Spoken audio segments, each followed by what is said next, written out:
Right, so here we've got an R151 gearbox. So I've split it, obviously, counter shaft and all that's out, everything's stripped apart. So hear a lot of people talking smack on these gearboxes, saying they're shit, they're weak, blah blah blah. They're not wrong, but there are certain reasons why. It's exactly the same as the R154, why some of those are weak. So here's third and fourth synchro hub. So you can see it's only splined in certain areas, partially splined they call it. That's a weak point. The R154, the early ones, also have the same weakness. So they are also partially splined. So that's an upgrade that you do. You get a fully splined one. You get a factory Toyota splined one, which come in the later model gearboxes, or you can get an aftermarket one. The main failure point is the first gear thrust washers. So this is the first gear one out of here. I've already got the mountain crawler one in, but since that's square, you put them under load and from the corners it cracks and these just fall apart, which allow the whole gear set to move in and out, which then moves on to the second or the third point, weak point, is the bearing retainer plate. So this is the standard one from this gearbox. It's just a pressed bit of metal. Obviously it holds up to standard applications, but when you're pushing a bit of power through these boxes, you need upgrades. So here's a mountain crawler one that was fitted to this and is going back in it. So I'm just doing the gear hub upgrade. So yeah, this piece is much beefier. You have to excuse the mess, but it's a much beefier part. It's a lot thicker where it counts on the inside. It's a much stronger material. Overall, it's just better. So this stops, again, the whole gear set from moving in and out, which misaligns the gears and then you chew up all your teeth. So with these three upgrades, sorry, doing your thrust washer, your gear hub or synchro hub, and then your bearing retainer plate. Do those three and then you're solid. If you're a hard shifter, then it pays to upgrade your shift forks, as these can and have been known to break under hard shifting. If you're not a hard shifter, you're just like cruising, you're not racing or money shifting it or whatever, then these should just hold up just fine. It's not a power thing, it's a shifting thing. So you can run whatever power you want. If you shift like a granddad, these will hold up just fine. But if you shift like a 16-year-old that just got his license and you're just banging those gears willy-nilly, then you're going to break them. So those are another upgrade. You can get mountain crawler ones. So this is first, second, third and fourth gear hubs. Selector forks. The fifth and reverse is actually a big steel unit. I don't know if I got it off, but the fifth and reverse, in my opinion, doesn't need to be upgraded. Oh, here it is here. So it's actually a much stronger steel cast unit. I don't see why you would replace this one, because you're not really shifting into fifth very hard usually. And again, this being cast steel, it should be just fine. You can get upgraded ones, but yeah, I'd leave that as it is and just upgrade these. They're a little bit costly for me here in New Zealand. They're about 300, 350 each. This was pretty cheap. The thrust washer was more expensive than the plate, and this is about 150 bucks to replace. So yeah, all worthwhile with those upgrades. You can, being that the gears themselves physically are the same hardness, same thickness, just slightly different ratios than an R154, so you with these upgrades, I don't see why you can't get 600 horsepower reliably through this, or even more. Some people push the R154s further or beyond that, even the brand new ones, which I believe the brand new ones come factory with the fully splined hub. It just goes on here, so that helps in third and fourth. So a lot of people lose third and fourth gear because of this. If those strip out, when you shift into those gears, they'll just spin freely on the hub and won't put the power down. And same with these, when these break under heavy load, because when you load the gearbox up, it pushes the whole gear set forward and loads this washer, and then these end up cracking. You wear your bearing out, the whole gears get misaligned, and then you chew your gears out, break them, whatever. So all these together combine to make these real strong. These gearboxes at the moment are still really cheap. You can pick them up for $1,000 or even cheaper. I was gonna buy a busted one, which I believed this had broke because third and fourth were quote unquote blown. So if it was just this, then it's a $150 part.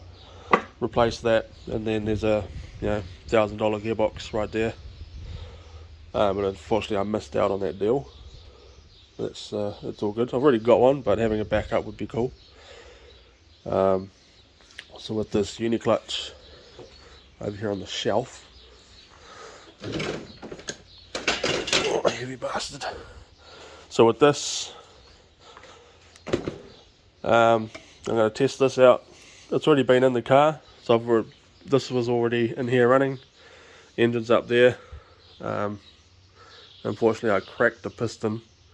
The ring gland's cracked, but now I've gone for turbo internals, so that's good.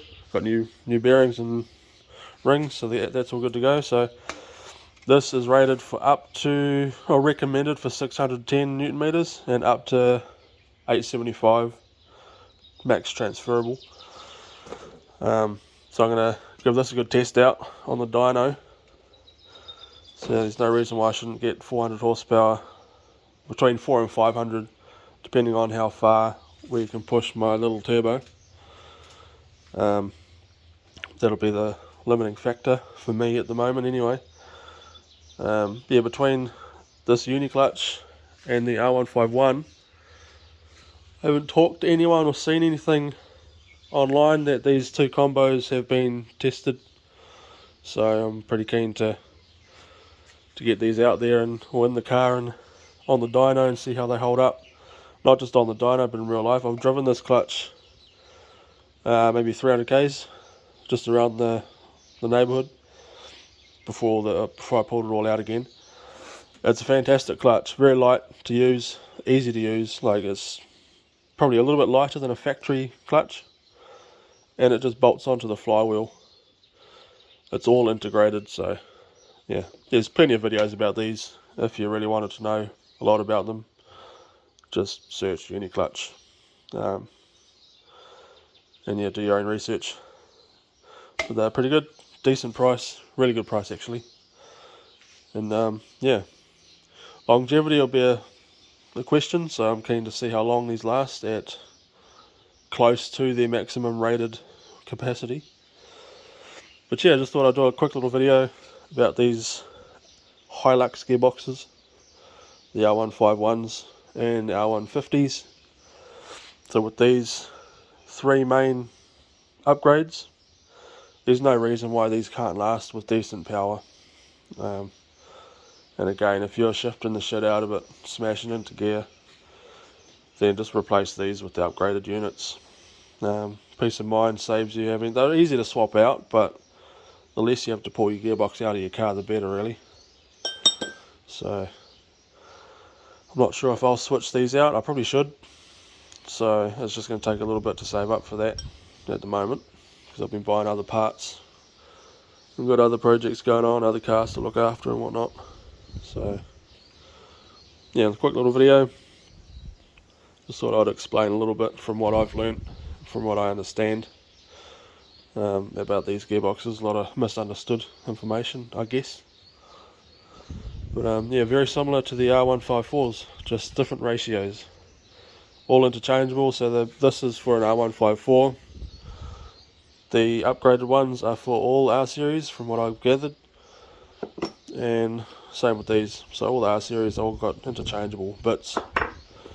Synchros change a little bit over the years, but they should, for the most part, be hot swappable. Like you can just change them out with whatever gearbox you got. If you got a 151, you know, most R series shit should fit, except for the gears. Obviously, different ratios, they won't work together.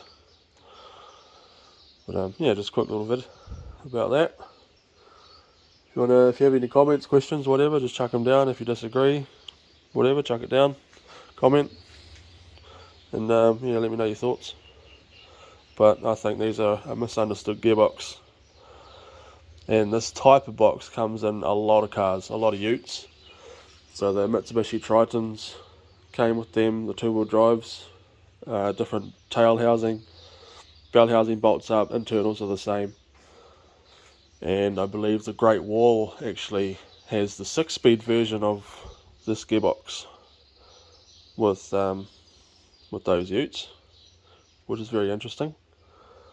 Yeah, bit of research and you'll find out that these gearboxes come in a lot of stuff. So very popular, widespread, parts available everywhere. So yeah. Well, I suppose that's about it for this one. Just a quick little video explaining what I've found and what I'm doing. So yeah, if you have any questions or opinions, whatever, just put it down. Any disagreements or whatever, I don't care, just post it. I'll try to read it. Yeah, everyone's got their own opinions, own thoughts. No judgment, whatever, it's all good. And yeah, hopefully I can get this thing back up and running again with this motor. So we've got pistons and all that are in. The new turbo pistons and rods, new rings, got a new head gasket here. I bought new bearings, so I'll chuck the new bearings in and get the new rod bolts in and all that, and then the whole engine can get back together, get the upgrade for the gearbox, and then we're good to go. Right, so gearbox is back together, clearly. So this is the old piece that I've taken out. So it's only partially splined in 3 sections. Didn't get a video or photo of the upgraded part, but it's pretty self-explanatory. It's fully splined, so all those dead areas there have splines in them, so they're much stronger. We're all sealed up, and no fluid in it yet, because I usually, if I put fluid in, when I go put it back in the car, so I go through here, it usually just dumps out. So fill it up when it's in the car and pop the shifter off. There's plenty of room inside to do that and fill it up. So yeah, shifts through all the gears really well on the bench, so that's good. Spins nice and freely. So yeah, a few upgraded parts for these things, and they should be pretty well bulletproof. So I don't see why this won't hold what a brand new R154 will hold.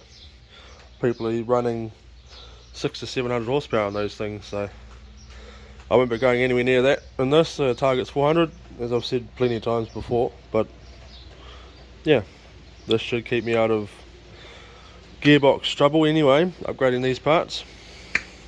So pretty happy.